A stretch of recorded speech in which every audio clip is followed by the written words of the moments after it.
即马全球的产业因为川普关税政策有受到影响，不过电子业也是排伫头坎。加拿大一间财经出版公司列出全球50间市值上介悬的公司，前三名是微软、苹果，也有辉达。也那伫亚洲上介有价值的公司是台积电。 全球产业动向受到关心甲注意，电子业依然是领导地位。加拿大财经代表出版公司 Visual Capitalist 列出全球上介有价值50间公司，对于全球经济有真大影响力。前10名内底有8间是美国公司，前3名分别是微软、苹果、辉达。也那上介有价值的亚洲公司，就是来自台湾的台积电，排名第10名。第一个是国际地位，台积电的先进制程占全世界90%成长性。 台积电每年的营收能够成长20-30%，这是相当很不错的表现。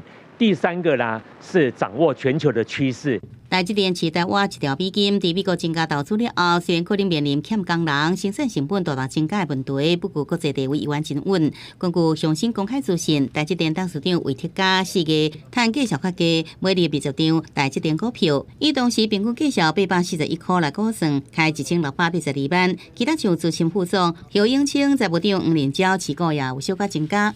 这个我想是个人理财但整体来讲的话，那就代表说，第一个他在半导体的这一部分的谈判，我想他应该是最当事人嘛。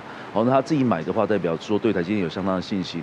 5月19日上新一季电脑店登场，辉达创办人黄仁勋即要访问台湾，外资近一礼拜大买大股780.5亿，每手股票有台积电、鸿海、伟创、光达等，这拢是 AI 的产业链。在 AI 的大趋势之下，台股的供应链当然就是我认为都是持续受惠的。